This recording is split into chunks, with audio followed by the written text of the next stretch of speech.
और सैफ अली खान को लेकर बड़ी खबर इस वक्त की आ रही है। एक और नई तस्वीर अब हमलावर की सामने आई है। आपको बता दें कि आरोपी अभी तक गिरफ्त से बाहर है, लेकिन लगातार 30 टीमें उसकी तलाश में जुटी हुई हैं। हमला करने वाले की नई तस्वीर सामने आई है, जिसमें आरोपी ने पीली शर्ट पहन रखी है। पुलिस की जांच में ये तस्वीर सामने आई हमले से पहले की है या बाद की है, इस पर अब पुलिस जांच पड़ताल कर रही है। 2 दिन के बावजूद अभी तक सैफ पर हमला करने वाला गिरफ्त से बाहर चल रहा है।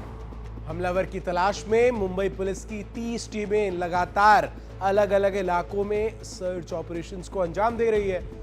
मुंबई पुलिस ने करीना कपूर का भी बयान दर्ज किया है। इससे पहले भी कल सैफ पर हमला करने वाले एक आरोपी की तस्वीर सामने आई थी। ये 3 तस्वीरें आपके टेलीविजन स्क्रीन पर। संदिग्ध की जो सबसे लेटेस्ट तस्वीर है, जिसमें पीले रंग की शर्ट में संदिग्ध जो है वो नजर आ रहा है और काले रंग का बैग जो है उसने टांग रखा है। ये तस्वीर सीसीटीवी फुटेज से निकाली गई है, जो सैफ अली खान के बिल्डिंग से है, जहां पर हमलावर जो है वो काले रंग की जो टी शर्ट है उसमें नजर आता है और एक ब्लैक कलर का ही बैग जो है वो उसने अपने कंधे पर लटका रखा है। और ये तीसरी तस्वीर भी सामने आई थी कल, आपको बता दें, जहां जो नीले रंग की शर्ट में संदिग्ध नजर आ रहा है और कंधे पर काले रंग का ये बैग है। तो ये काले रंग का जो बैग है, ये तीनों ही तस्वीर में कॉमन है।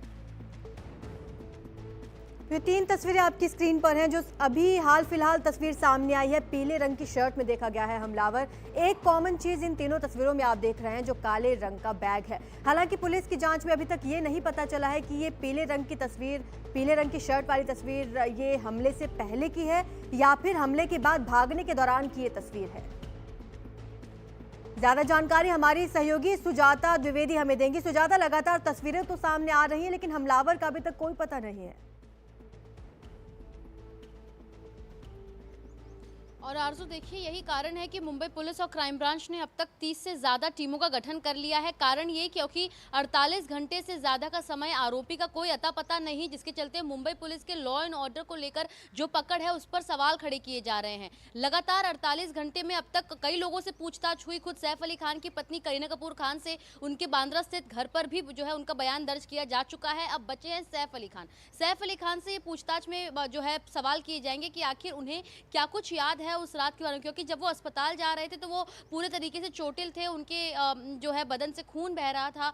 6 जगहों पर उन पर वार किया गया था। सैफ अली खान को क्या कुछ याद है? क्या उन्होंने आरोपी को देखा था जब वो उन पर वार कर रहा था? ये भी जो है पुलिस उनसे पूछताछ करेगी। लेकिन फिलहाल मुंबई पुलिस ने कल एक कारपेंटर को बुलाया था। वो कारपेंटर की जो शक्ल है वो हूबहू मिलती थी उस आरोपी की तस्वीर से जो सामने आ रही है और एनडीटीवी के हाथ लगी है। अब इन तस्वीर को, मेल को देखते हुए मुंबई पुलिस ने उस कारपेंटर से पूछताछ तो की, लेकिन क्योंकि फिंगरप्रिंट मेल नहीं खा रहे थे और उस घटना को लेकर ये कुछ जानकारी नहीं रख रहा था, जिसके चलते अब मुंबई पुलिस इसे रिहा कर सकती है। लेकिन सीसीटीवी जो है कई जगहों के खंगाले जा रहे हैं। कारण ये क्योंकि ऐसा कहा जा रहा है सूत्रों द्वारा कि जब ये पूरे घटना को अंजाम दिया उस आरोपी ने, उसके बाद वो अपने कपड़े बदलकर, लेकिन उसने एक चीज जो हर फोटो में कॉमन नजर आ रही है वो है उसके कंधे पर वो काला बैग, जो एक बड़ा सुराग बन सकती है मुंबई पुलिस और क्राइम ब्रांच के लिए उस आरोपी को इस समय ढूंढने को लेकर। क्योंकि लगातार कई तस्वीरें सामने आ रही है, सीसीटीवी सामने आ रही है, लेकिन आरोपी का अब तक सामने नहीं आना या उसे पकड़ नहीं पाना कहीं ना कहीं एक बड़ा संशय है। और इसको लेकर मुंबई पुलिस फिलहाल जांच कर रही है। और ऐसे में कोशिश ये की जा रही है कि रेलवे स्टेशन के आसपास के भी इलाकों को जो है सही ढंग से देखा जाए, क्योंकि जो कारपेंटर को पकड़ा गया था उसे कल गिरगांव इलाके से पकड़ा गया, जिसका नाम शाहिद बताया जा रहा है। हालांकि उसका कहना है, उसके परिवार का कहना है कि वो इस बारे में कोई जानकारी नहीं रखता। ऐसे में कारपेंटर का एंगल तो रूल आउट हो चुका है, लेकिन एक बड़ा एंगल इसमें आ रहा है घर के हाउस हेल्प्स का और मेड का, जो सैफ अली खान और करीना कपूर के साथ उनके घर पर ही रहते थे। एक तरफ वो 4 मेल हाउस हेल्प हैं जो सबसे ऊपरी मंजिल पर रहते थे, और उसके नीचे वाले मंजिल पर जहां करीना कपूर और सैफ अली खान अपने 2 बेटे और उनकी 2 नैनीज रहती थी। हालांकि सभी हाउस हेल्प के बयान दर्ज किया जा चुका है, लेकिन उनमें से जो 2 मेल हाउस हेल्प हैं वो कुछ ही समय पहले जो है सैफ अली खान के साथ काम करना शुरू किए थे। जिस रात ये घटना हुई उसके ठीक 3 दिन पहले सैफ अली खान के घर पर कुछ पेंटिंग और कारपेंट्री, कुछ फर्नीचर रेनोवेशन का काम चल रहा था। तो ऐसे में क्या इसके बीच कोई लिंक है? इसको लेकर पूछताछ जो है फिलहाल क्राइम ब्रांच कर रही है, लेकिन सुराग बहुत सारे हाथ आ रहे हैं, लेकिन आरोपी का अब तक कुछ जो है पता नहीं लग पाया है। और ऐसे में मुंबई पुलिस अब ये भी कोशिश कर रही है कि रात को, क्योंकि बांद्रा इलाका बड़ा इलाका है, यहाँ पर कई सारे सेलिब्रिटीज रहते हैं, तो पेट्रोलिंग भी यहाँ पर थोड़ी ज्यादा होनी चाहिए, लेकिन उस रात क्या पेट्रोलिंग कम हुई, जिसके चलते इस प्रकार जो है दो आरोपी इतने सारे सिक्योरिटी को ब्रेक कर आगे पहुंच के घर तक पहुंच जाते हैं। आखिर और सुजाता, सवाल ये भी है, जो दो तस्वीरें सामने आई हैं जिसमें जो अज्ञात हमलावर है वो दो अलग अलग रंग की शर्ट्स में नजर आ रहा है, वो अपना लोकेशंस लगातार जो है वो बदल रहा है, वो एक जगह से दूसरी जगह मूव कर रहा है, लेकिन मुंबई पुलिस जो है अब तक उस तक नहीं पहुंच पाई है। ये तो साफ पता चल पा रहा है, क्योंकि पहली तस्वीर जैसा कि आपने जानकारी दी, ये बांद्रा स्टेशन के आसपास की तस्वीर है जिसमें वो नीले रंग की शर्ट में है, वहीं एक पीले रंग की शर्ट में भी तस्वीर जो है वो संदिग्ध की नजर आ रही है, और वो काला बैग जैसा कि आपने बताया कॉमन है।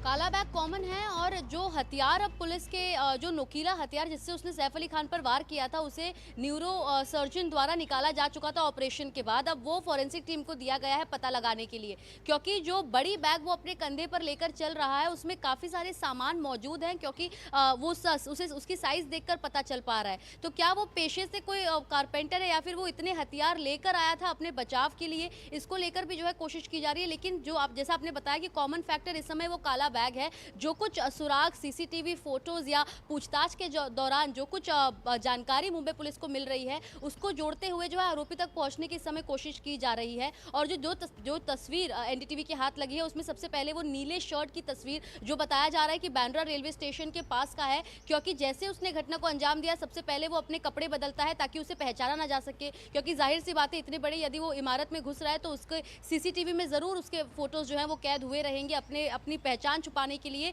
वो हालांकि अपना फेस नहीं ढकता है, लेकिन कपड़े बदल लेता है और नीले रंग की शर्ट पहन लेता है। लेकिन जब ये येलो शर्ट में फोटो सामने आई है, अगर हम देखें तो इसने येलो कलर का शर्ट पहना है और साथ ही उसने एक बैग, वही काले रंग की बैग टांगी हुई है, और वही बैकग्राउंड में एक लिफ्ट का जो बटन होता है उस आकार का कोई दीवार नजर आ रहा है। तो क्या ये बिल्डिंग के अंदर की तस्वीर है, इसको लेकर भी जो है फिलहाल मुंबई पुलिस जांच कर रही है, क्योंकि लगातार इसके मूवमेंट्स क्या रहे, जब इस आरोपी ने घटना को अंजाम दिया उसके पहले वो कहा था, उसके बाद वो कहा था, इसको लेकर जो है उसके सारे मूवमेंट्स को ट्रेस किया जा रहा है ताकि जल्द से जल्द उस तक पहुंचा जा सके। और क्या इसने पहले भी इस प्रकार के चोरी की घटनाओं को अंजाम दिया है, इसको लेकर भी पुलिस इस समय अपनी जो भी तफ्तीश है वो जारी रख रही है। जी शुक्रिया आपका सुजाता, इस तमाम जानकारी के लिए। तो तफ्तीश जारी है और दावा ये किया जा रहा है कि जल्द ही आरोपी गिरफ्त में होगा।